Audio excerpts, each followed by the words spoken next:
기쁜 소식 전하는 바오로 딸.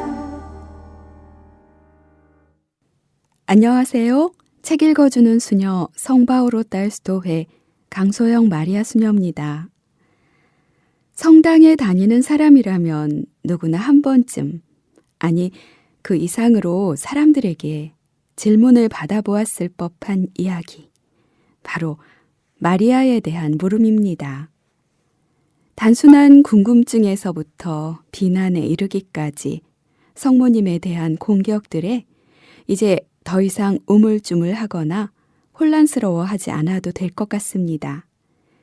마리아의 신비를 교회 전승과 구약 성경 안에서 답을 찾아낸 마리아의 신비를 풀다. 이 책에서 정말 아름다운 신비를 만나게 될 텐데요. 바오로 딸에서 나온 브렌트 피트리의 마리아의 신비를 풀다를 통해서 은총의 분배자이신 성모님께 한 걸음 더 다가갈 수 있기를 바랍니다. 마리아의 신비를 풀다. 브렌트 피트리 지음, 임성근 옮김. 어떻게 성당에 오셨나요? 예비신자교리 첫 시간에 여쭙곤 합니다. 자매님 한 분이 이런 대답을 하셨습니다. 어린 시절 성당 근처에 살았는데 날마다 성당 앞길을 지나야 했어요. 신앙을 전혀 모르던 시절에도 성당 마당에 성모상을 볼 때면 늘 마음이 편안해지곤 했지요. 한결같이 그 자리에 있는 성모상을 보면서 나중에 어른이 되면 성당에 가야겠다는 생각이 들었어요. 그 후 몇십 년이 지나 예비신자 교리반에 등록하고 드디어 성당에 나오니 마치 고향집에 온 것 같다는 말씀이었습니다. 성모님을 만나는 길은 마치 먼 길을 돌아 고향으로 향하는 여정 같습니다. 비단 예비 신자뿐 아니라 천주교 신자로서 오랫동안 생활했다 하더라도 성모님을 새롭게 만날 수 있습니다. 사실 기존 신자의 경우 성모님은 너무도 익숙한 존재입니다. 그러나 이 익숙함 때문에 성모님을 잘 안다는 착시가 일어나는지도 모릅니다. 기존 신자분들도 성모님에 관한 교리 지식을 배우고 성모님과 관련된 신심 행위와 성지순례, 성경 공부 등을 통해 성모님을 새롭게 만날 수 있습니다. 저자 브렌트 피트리 박사는 자신이 성모님을 새롭게 만나는 과정을 이 책에 담았습니다. 저자는 루이지애나 출신입니다. 미국 남부 옛 프랑스 식민지 지역 가톨릭 집안인데 한국식으로 말하자면 교우촌 출신의 구신자 집안입니다. 어릴 때부터 증조 할머니, 어머니와 함께 매일 저녁 묵주기도를 할 정도로 성모 신심에 자연스럽게 젖어들었다고 합니다. 그러나 자라면서 성모님을 새롭게 발견하는 계기를 맞게 됩니다. 사랑하는 여자친구가 속한 개신교 교회의 신실한 사목자와 대화를 나누면서부터 성모님에 관한 교리에 의혹을 품게 된 것입니다.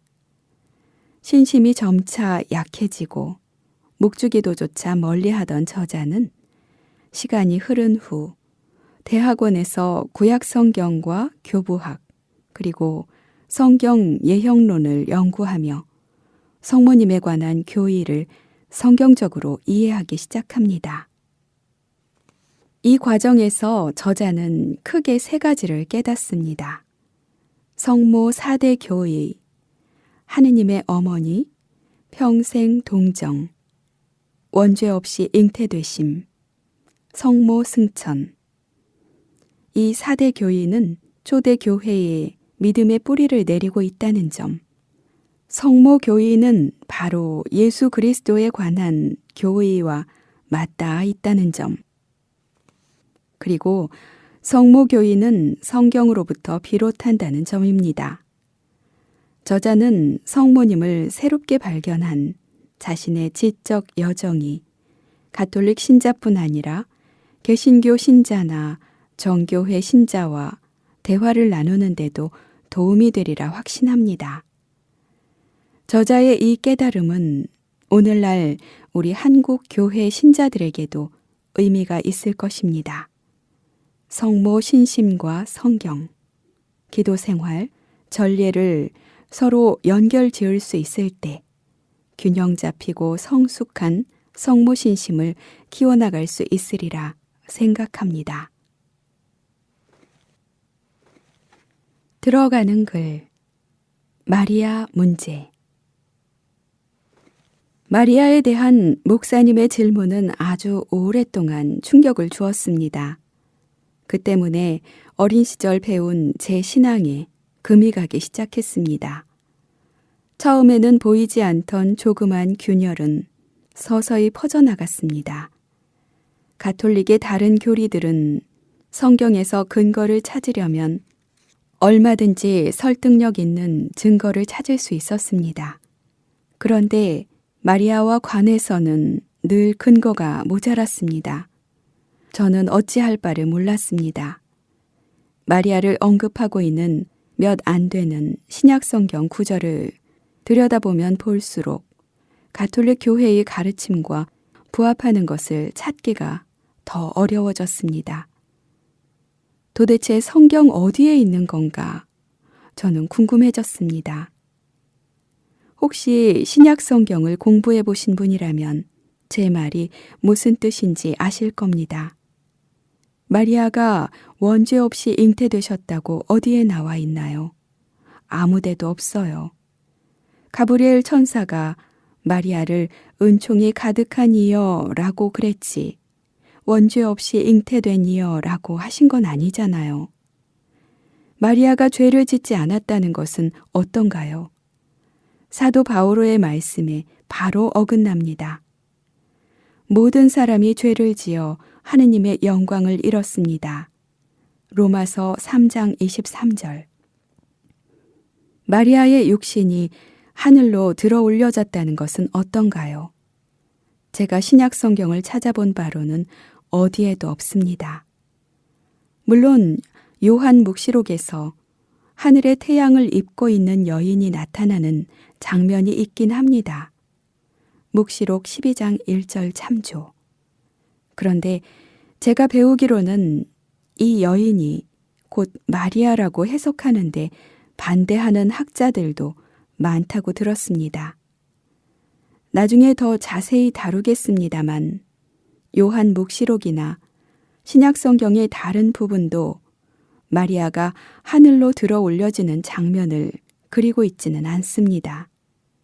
마리아의 평생 동정성과 관련하여 신약성경은 모순되는 것 같습니다. 왜냐하면 성경에 예수님의 형제와 자매가 언급되기 때문입니다. 설상가상으로 마리아가 복음서에 등장할 때면 마리아를 공경하라고 배운 것과는 달리 예수님께서 마리아에게 무례한 것처럼 보인다는 겁니다. 적어도 오늘날의 기준으로 볼 때 아주 무례하게 마리아를 밀쳐내는 것으로 보입니다. 카나의 혼인잔치 장면을 보면 예수님께서 마리아에게 이렇게 말씀하십니다. 여인이여, 저와 무슨 상관이 있습니까? 아직 저의 때가 오지 않았습니다. 이것을 뭐라고 설명해야 하나요? 제가 어머니에게 여자야 라고 부르면 뭐라고 하실지 상상이 잘 안 됩니다. 왜 예수님께서 마리아의 청을 묵살하는 듯 할까요? 마치 성모 신심에 대한 공격 같습니다. 예수님께서 마리아에게 무례한데 어떻게 가톨릭 신자들은 마리아를 공경해야 한다고 말할 수 있나요? 이런 모든 공격은 마리아에 대한 생각에 오랫동안 부정적인 영향을 주었습니다. 저는 가톨릭 신앙의 다른 교리는 고수하면서도 마리아와 관련된 신앙과 신심에 대해서는 유보적이다가 차츰 약해져 갔습니다. 결혼하고 얼마 지나지 않아서는 묵주기도를 더 이상 바치지 않게 되었습니다. 결국 마리아에 관한 가톨릭 교회의 가르침, 원죄 없이 잉태되심, 육신이 하늘로 들어올림 받으심, 평생 동정성에 대해 심각하게 의심하기 시작했습니다. 여하튼 요셉과 마리아는 결혼했잖아. 평범한 결혼처럼 자녀가 여럿일 수도 있잖아. 좀 더 넓게 봐서 마리아가 평생 동정이라 한들 뭐가 달라지나? 시간이 지나 저는 1999년 미국 비엔나에 있는 노트르담 대학교에서 신학 박사 학위 과정을 시작했습니다. 마리아에 대한 가톨릭 교리를 심각하게 거부하며 어릴 때부터 지켜오던 성모 신심을 더 이상 실천하지 않을 때였습니다. 그런데 극적인 일이 벌어졌습니다. 제가 마리아를 바라보는 관점이 완전히 바뀌게 된 사건이 생겼습니다. 바로 그것이 이 책을 구상하게 된 이유이기도 합니다. 바로 구약 성경과 유다교 안에서 마리아와 관련된 가톨릭 신앙의 뿌리를 발견하게 된 것입니다. 구약 성경의 눈으로. 대학원의 성서학 박사과정은 대개 신약 전공과 구약 전공으로 나뉩니다. 그런데 제가 다녔던 노트르담 대학교의 박사과정 프로그램은 그리스도교와 고대 유다교 전공이라고 불립니다. 박사과정 학생은 예외 없이 신약과 구약 둘 다 필수로 이수해야 하고 그리스어와 히브리어, 초기 그리스도교와 고대 유다교 과목을 이수해야 합니다. 이런 박사과정은 마리아를 구약의 눈으로 바라볼 수 있는 전환점이 되었습니다. 연구 과정에서 배운 것 가운데 마리아를 바라보는 관점을 완전히 바꾸게 해준 요소가 3가지 있습니다. 첫째, 마리아에 관한 가톨릭 교리는 초기 그리스도교에 깊이 뿌리내리고 있다는 점을 배웠습니다. 이 책에서 다루겠지만 마리아의 평생 동정, 죄 없으심, 하느님의 어머니로서의 정체성, 전구해 주시는 능력, 육신이 하늘에 들어올림 받으심 등의 가르침은 새로운 아이디어가 아니라 아주 오랜 전통을 지니고 있습니다. 이러한 믿음은 널리 퍼져 있어서 이스라엘, 시리아, 이집트, 그리스, 소아시아, 로마 등지의 신자들이 두루 믿었습니다. 요약하자면 마리아에 관한 교리는 초기 그리스도인들의 신앙에 있어서 본질적인 부분이었습니다. 둘째, 마리아에 대한 초기 그리스도인들의 신앙은 예수님에 대한 초대교회 신앙에서 직접 도출된 것이란 점을 조금씩 알게 되었습니다. 가톨릭 교회 교리서는 다음과 같이 가르치고 있습니다. 가톨릭 교회가 마리아에 대하여 믿는 것은 그리스도에 대한 신앙의 기초를 두고 있으며 마리아에 대해 가르치는 것은 또한 그리스도 신앙을 밝혀준다. 가톨릭 교회 교리서 487항. 이 원칙의 중요성은 아무리 강조해도 지나치지 않습니다. 성경에서 마리아에 관해 가르치는 바를 이해하고 싶다면 우선 예수님에 관해 무엇이라고 가르치는지 잘 알아야 합니다. 이 책에서도 마리아에 대해 살펴보기 전에 예수님에게 먼저 주의를 기울일 것입니다. 셋째, 가장 중요한 것인데 마리아에 대한 초기 그리스도인들의 믿음은 비단 신약 성경에서뿐 아니라 구약 성경에서부터 비롯된다는 점입니다.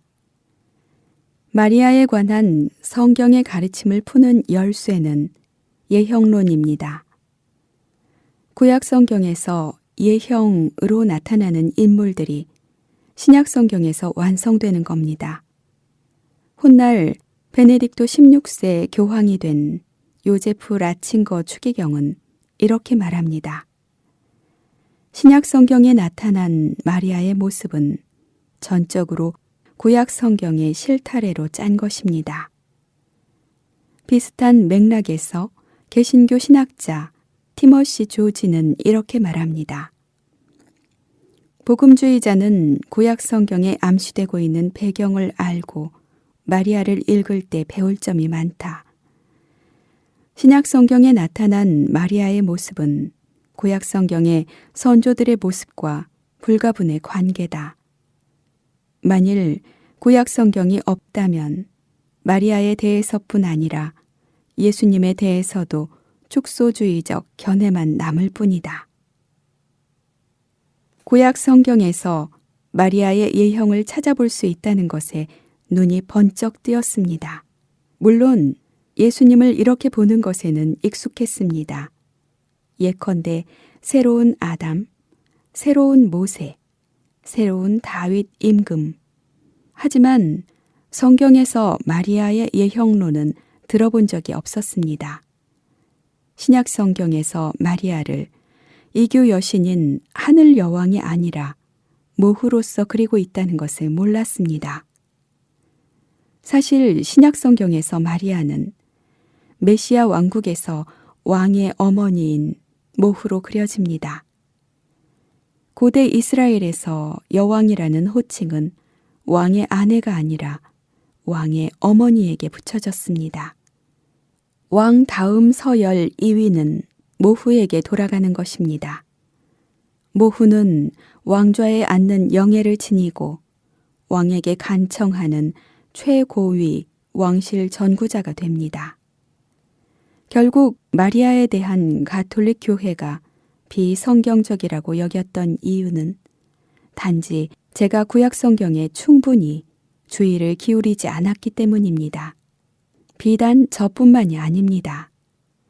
마리아의 죄 없음, 평생 동정, 육신이 하늘로 들어올림 받으심이나 그 밖에 가톨릭 교리가 비성경적이라며 거부하는 책들은 어김없이 구약 성경을 도외시한다는 것을 알게 되었습니다. 이것은 큰 문제입니다. 마리아가 살았던 1세기 유다교 배경을 모르고서는 마리아를 이해할 수 없습니다. 오늘날 학자들은 예수님이 당시 유다교를 너무도 잘 알고 계셨다는 데 동의합니다. 그런데 마리아와 관련하여 그렇게 생각하지는 않는 것 같습니다. 누차 강조하지만 마리아에 관한 가톨릭 교리의 비판적인 책들은 구약 성경을 완전히 배제할 뿐만 아니라 성경 외경인 유다교 전승 역시도 전혀 고려하지 않습니다. 마리아에 관한 성경의 가르침을 제대로 알고 싶다면 신약 성경만 아는 것으로 충분하지 않습니다. 구약 성경과 유다교 전승으로 반드시 돌아가야 합니다. 예수님도 마리아도 고대 유다인들의 눈으로 바라볼 수 있어야 합니다. 메시아의 탄생. 제 인생에서 가장 기억에 남는 순간은 첫아이가 태어날 때 그 자리에 있었던 겁니다.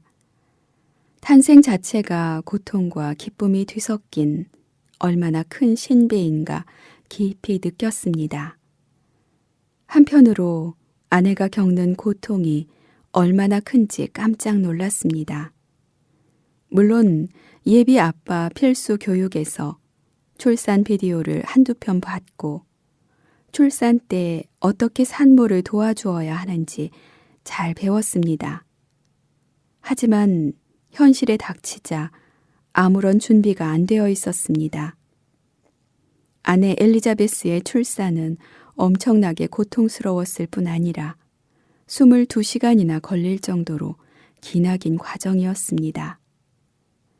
출산의 순간이 왔을 때 어마어마한 양의 출혈이 있다는 것도 처음 알았습니다.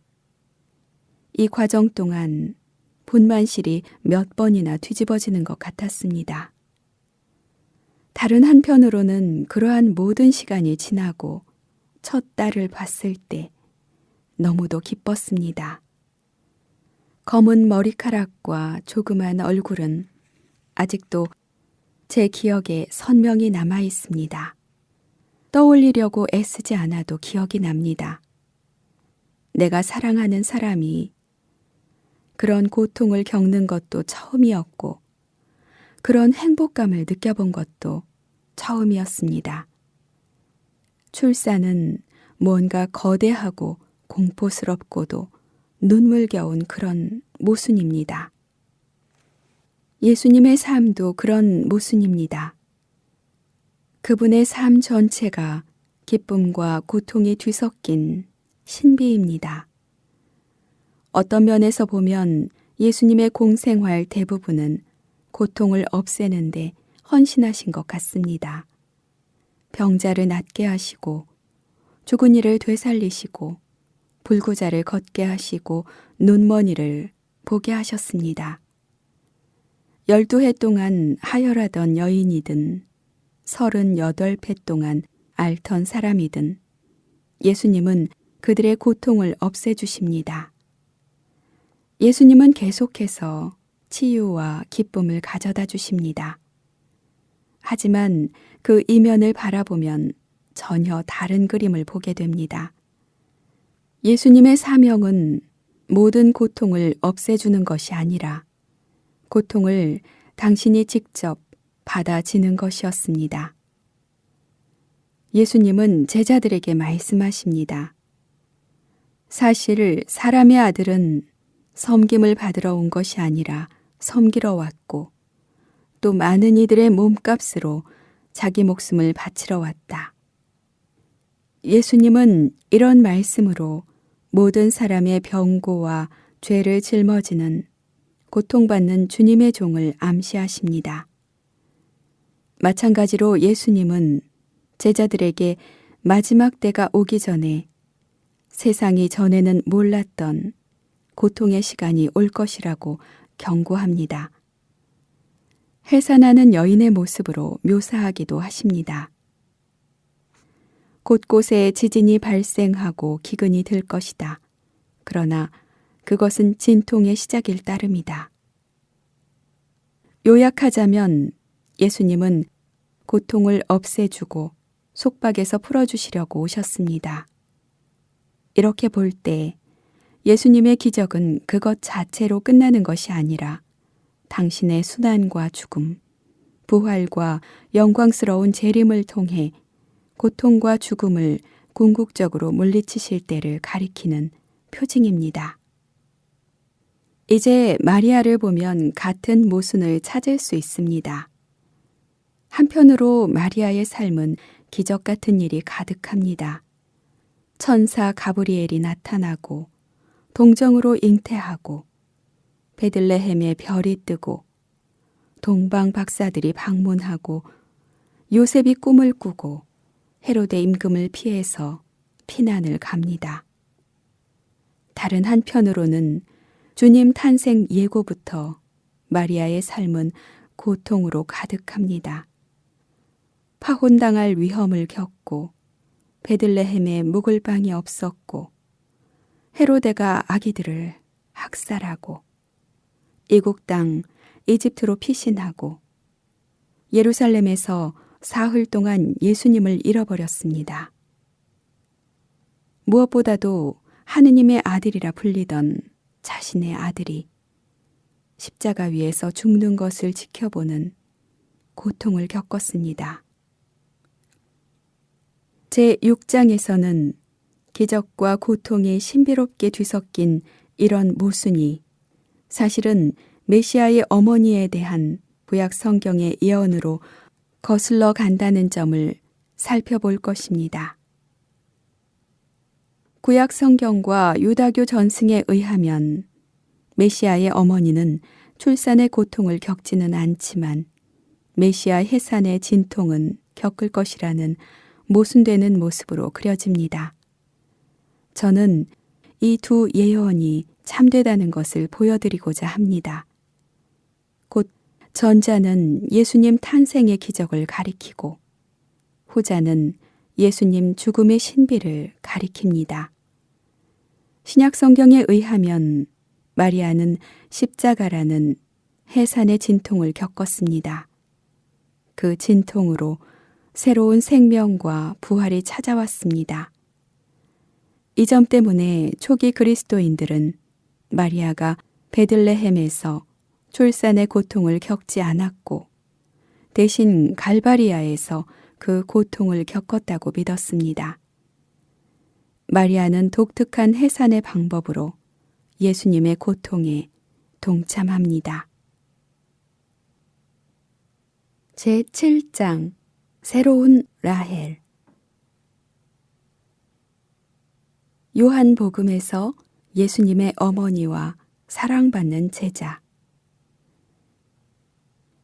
마리아와 라헬의 세 번째 연결점은 눈에 잘 띄지 않을 수 있으나 아마도 가장 중요할 겁니다. 이 점을 지적한 신약학자가 있는지 잘 모르겠지만 제 생각에는 요한복음에서 마리아가 새로운 라헬로 묘사된 장면은 골고타에서 함께 고통을 겪음으로써 사랑받는 제자의 어머니가 되는 장면입니다. 이 구절도 앞서 살펴보았지만 요한복음의 예수님 십자가 처형 장면을 다시 한번 바라보면서 마리아가 사랑받는 제자의 어머니가 되는 모습에 주의를 기울입시다. 예수님의 십자가 곁에는 그분의 어머니와 이모, 클로파스의 아내 마리아와 마리아 막달레나가 서 있었다. 예수님께서는 당신의 어머니와 그 곁에 선 사랑하시는 제자를 보시고 어머니에게 말씀하셨다. 여인이시여, 이 사람이 어머니의 아들입니다. 이어서 그 제자에게 이분이 내 어머니이시다 하고 말씀하셨다. 그때부터 그 제자가 그분을 자기 집에 모셨다. 십자가 아래의 마리아와 라헬의 연결점을 보기 위해서 몇 가지 점을 살펴봅시다. 우선 제6장에서 봤듯이 예수님 친히 자신의 십자가 처형을 출산하는 여인의 고통과 비교했다는 점입니다. 구약 성경을 잘 알았던 고대 유다인들은 출산으로 고통을 겪는 어머니의 모습을 보며 둘째 아들 베냐민을 낳으며 산고를 치른 라헬을 쉽게 떠올렸을 것입니다. 라헬이 둘째 아들 베냐민을 낳느라 고통을 겪고 죽은 것처럼 마리아 역시도 십자가 아래서 영적 고통을 겪으며 죽음으로써 둘째 아들, 곧 사랑하는 제자를 영적으로 출산했다는 점입니다. 여기서 시메온의 예언을 기억할 필요가 있습니다. 예언자 시메온이 마리아의 미래를 묘사하기를 그녀의 영혼이 칼에 꿰찔릴 것이라고 합니다. 곧 영적인 죽음을 가리킵니다. 시메온은 그들을 축복하고 나서 아기 어머니 마리아에게 말하였다. 보십시오. 이 아기는 이스라엘에서 많은 사람을 쓰러지게도 하고 일어나게도 하며 또 반대를 받는 표징이 되도록 정해졌습니다. 그리하여 당신의 영혼이 칼에 꿰찔리는 가운데 많은 사람의 마음속 생각이 드러날 것입니다. 달리 말하면 라헬이 베냐민을 낳다가 죽어서 그녀의 영혼이 떠나갔듯이 마리아의 영혼은 십자가 아래에서 겪은 고통의 칼에 꿰찔립니다. 라헬처럼 마리아의 고통은 헛되지 않고 결실을 맺었습니다. 바로 마리아의 영적 죽음을 통해서 또 다른 아들, 사도 요한의 어머니가 된 것이기 때문입니다. 아마 가장 흥미로운 점은 만일 마리아가 새로운 라헬처럼 그려지고 사도 요한이 새로운 베냐민처럼 묘사되었다면 왜 요한복음의 저자가 자신을 가리켜 사랑받는 제자라고 했는지를 설명해 준다는 점입니다. 수십 년 동안 학자들은 왜 요한이 자신을 가리켜 수수께끼 같은 말을 남겼는지 설득력 있게 해석하고자 분투했습니다. 저는 그 해답이 구약 성경에 있으며 예수님이 마리아를 요한에게 어머니로 주셨기 때문이라고 생각합니다. 이 점이 의아하시다면 구약 성경에서 가장 유명한 구절인 모세의 유언을 살펴봅시다. 라헬의 아들 베냐민은 단지 요셉의 동생이라 언급되지 않고 하느님께 사랑받는 이라고 소개됩니다. 베냐민을 두고서는 이렇게 말하였다. 주님께서 사랑하시는 그는 주님 곁에서 평안히 산다. 주님께서 언제나 그를 보호하시니 그는 그분의 어깨 사이에서 산다. 신명기 33장 12절. 베냐민이 주님의 사랑을 받느니 에가 페메노스듯이 요한도 예수님께서 사랑하시는 에가파 제자입니다. 사랑받는 제자라고 칭함으로써 요한복음은 요한이 12제자 가운데 베냐민과 같은 위치를 차지한다는 것을 보여줍니다. 베냐민은 야곱의 12아들 가운데 라헬의 사랑받는 둘째 아들이며 요셉의 동생입니다. 달리 말하면 베냐민이 같은 어머니인 라헬의 아들이기에 요셉의 특별한 사랑을 받았듯이 요한도 같은 어머니 마리아의 아들이기에 예수님의 특별한 사랑을 받습니다. 구약 성경에서 요셉이 라헬의 첫 아들이듯이 신약 성경에서 예수님은 마리아의 첫 아들입니다. 라헬이 베냐민을 낳다가 죽었기 때문에 베냐민은 라헬의 고통의 아들이듯이 마리아가 십자가 아래에서 슬픔과 고통을 겪으며 요한의 어머니가 되었기 때문에 요한은 마리아의 고통의 아들입니다. 교회의 어머니. 이러한 마리아와 라헬의 연결점이 무슨 의미가 있을까요?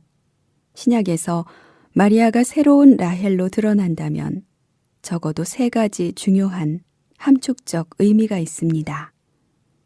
모든 제자의 어머니. 라헬이 자기 민족의 성조모, 곧 모든 이스라엘의 어머니라면 새로운 라헬인 마리아는 전체 교회의 어머니가 됩니다. 이것이 요한 묵시록에서 예수님의 증언을 간직하고 있는 이들을 가리켜 메시아 어머니의 후손들이라고 부르는 까닭입니다. 옛 계약에서 라헬이 모든 이스라엘 백성의 어머니로 여겨졌듯이 새 계약에서 마리아는 교회의 어머니가 되는 것입니다. 전체 교회와의 관계에서 마리아의 영적 모성은 초기부터 인식되어 왔습니다. 밀라노의 암브로시우스의 말을 들어봅시다. 암브로시우스는 예수님이 마리아를 요한의 어머니로 주신 행동의 깊은 의미를 설명합니다. 십자가 높은 곳에서 예수님께서 여러분 모두에게 말씀하십니다. 이분이 너희의 어머니시다. 그분께서 교회에게 이렇게 말씀하십니다. 이들이 그대의 아들입니다. 암브로시우스 루카복음 해설. 초대교회 때부터 그리스도인들은 예수님이 마리아를 사랑받는 제자에게 어머니로 주셨다는 의미가 모든 제자에게 마리아를 어머니로 주셨다는 뜻이라고 알아들었습니다. 마리아의 영적 모성을 교회와 연결 짓는 것은 중세 가톨릭 교회가 만들어낸 생각이 아닙니다. 그것은 예수님께서 십자가에 달리시어 마리아와 요한에게 직접 말씀하신 그분의 뜻이었습니다. 현대에 이르러 교황 요한 바오로 2세는 마리아의 모성과 교회의 관계에 대해 같은 가르침을 표현한 바 있습니다. 교황은 마리아가 예수님의 십자가 고통에 동참함으로써 마리아는 두 번째 아들인 요한을 낳았을 뿐 아니라 전체 교회를 낳았다고 강조합니다. 갈바리아에서 마리아는 아드님의 십자가 희생과 하나 되어 구원 사업에 어머니로서 동참하셨습니다. 그것은 새로운 인간성을 낳는 해산의 진통 같은 모습이었습니다. 십자가에 달리신 분께서는 여인이시여 이 사람이 어머니의 아들입니다 라고 하시며 당신의 어머니가 사도 요한뿐 아니라 모든 제자의 어머니라고 선포하셨습니다. 요한 복음사가는 예수님께서 돌아가신 이유를 이렇게 설명합니다. 이 민족만이 아니라 흩어져 있는 하느님의 자녀들을 하나로 모으시려고 돌아가시리라는 것이다. 요한복음 11장 52절. 이 구절은 교회의 탄생이 마리아가 모성적으로 동참하신 구원을 위한 십자가 희생의 열매라는 사실을 알려줍니다.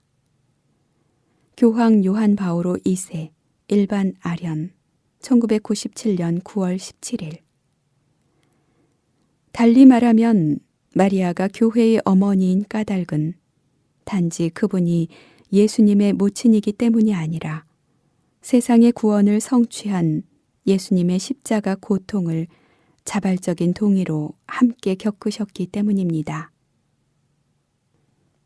고통의 어머니. 마리아가 새로운 라헬이라면 마리아는 참으로 고통의 어머니라고 할 수 있습니다. 라헬이 일생 동안 그리고 죽음 후에도 겪었던 고통 때문에 이스라엘 백성을 위해서 독특한 모성적 역할을 지닌다고 여겨졌다면 마리아 역시도 예수님의 어머니로서 십자가 아래에서 겪은 고통 때문에 독특한 모성적 역할을 지닌다고 볼 수 있습니다. 이 점과 관련하여 현대 유다교 학자인 데이비드 플루서는 힘있게 말합니다. 마리아는 교회를 위한 상징이자 자기 민족을 위한 상징으로 여겨질 수 있다. 그러나 잊지 말아야 할 점은 이 여인, 고통의 어머니가 지상의 삶을 살았다는 점이다. 고통의 어머니는 단지 신학적인 개념이나 전형적 인물의 강렬한 경험이 아니다. 고통의 어머니는 본질적으로 기쁨에 고무되어 말 못할 고통에 꺾이지 않았던 한 실제 인물이다. 플루서는 아주 중요한 점을 지적합니다. 우리는 구약 성경과 신약 성경에 주목할 만한 연결점을 많이 찾아봤고 예수님의 어머니와 관련한 그리스도교의 핵심 교리와 전통을 조명해 보았습니다. 그러나 궁극적으로 마리아는 교리나 교의가 아니라 한 사람입니다. 실제 인물로 우리처럼 눈물의 골짜기를 따라 긴 여정을 걸었던 사람입니다. 새로운 하와, 새로운 계약궤, 새로운 모후 등으로 마리아의 지위를 드높인다 할지라도 마리아는 여전히 우리의 고통과 슬픔을 잘 아는 한 여인입니다. 바로 이 점이 마리아가 그리스도교 역사를 통틀어 너무도 호소력 있는 인물인 까닭입니다. 고통과 슬픔, 그리고 죽음에 이르기까지 마리아는 자신의 영혼이 칼에 꿰 찔린다라고 묘사할 수밖에 없는 그런 극심한 고통을 견디어낸다는 것이 어떤 것인지 잘 압니다.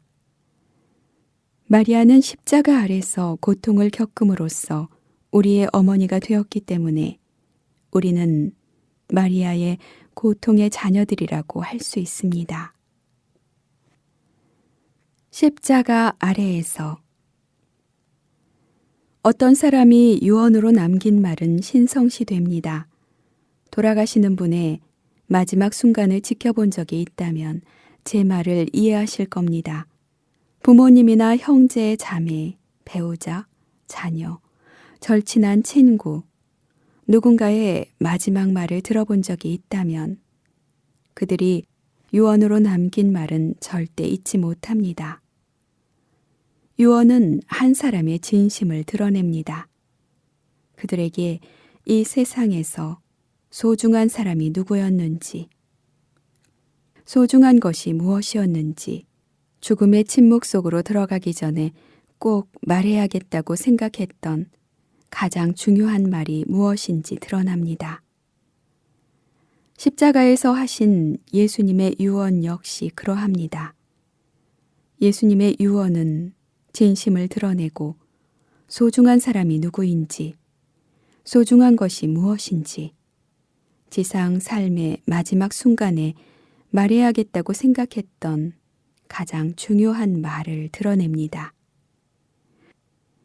이번 장에서는 예수님이 십자가 위에서 마리아에게 하셨던 말씀에 집중하면서 우리의 여정을 정리해 봅시다.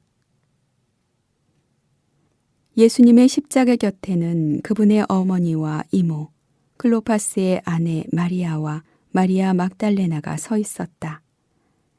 예수님께서는 당신의 어머니와 그 곁에 선 사랑하시는 제자를 보시고 어머니에게 말씀하셨다.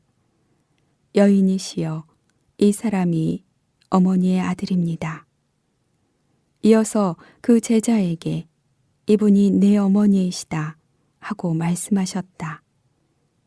그때부터 그 제자가 그분을 자기 집에 모셨다. 그 뒤에 이미 모든 일이 다 이루어졌음을 아신 예수님께서는 성경 말씀이 이루어지게 하시려고 목마르다 하고 말씀하셨다. 거기에는 신 포도주가 가득 담긴 그릇이 놓여 있었다. 그래서 사람들이 신 포도주를 듬뿍 적신 해면을 우슬초 가지에 꽂아 예수님의 입에 갖다 대었다. 예수님께서는 신 포도주를 드신 다음에 말씀하셨다. 다 이루어졌다. 이어서 고개를 숙이시며 숨을 거두었다. 요한복음 19장 25절에서 30절. 신약 성경에서 예수님은 십자가 위에서 7번 말씀하십니다. 그 가운데 위의 말씀은 예수님을 따르던 사람들을 향해서 직접적으로 하신 말씀입니다. 이 말씀을 어떻게 이해해야 할까요? 십자가형으로 겪는 죽음은 질식사입니다. 이 말씀을 어머니와 제자에게 남기려면 못 박힌 손과 발로 몸을 끌어올리셔야 했을 겁니다. 왜 이런 극심한 고통을 자진해서 겪으셨을까요? 이 사람이 어머니의 아들입니다. 이분이 내 어머니이시다. 이 말씀의 뜻은 무엇일까요? 우선 역사적인 의미를 살펴보면 그 뜻은 단순 명료하지만 의미심장합니다. 첫째, 예수님께서 마리아와 사랑받는 제자에게 하신 말씀은 공식적 유지 또는 구두 유언입니다. 성서학자들에 따르면 고대 세계에서 사형을 선고받은 사람도 합법적인 절차로서 십자가 위에서 구두로 자신의 소유물을 유산으로 증여할 수 있었습니다. 물론 예수님은 소유물이 없었습니다. 물려줄 돈이나 땅이나 집도 없었습니다. 심지어 옷도 없었습니다. 병사들이 옷을 벗겨 제비를 뽑아 나누어 가졌기 때문입니다. 그러므로 예수님에게 지상에 남은 것은 오직 어머니뿐이었습니다. 예수님은 어머니마저 내어줍니다. 결국 예수님은 철저한 가난 속에서 죽은 것입니다.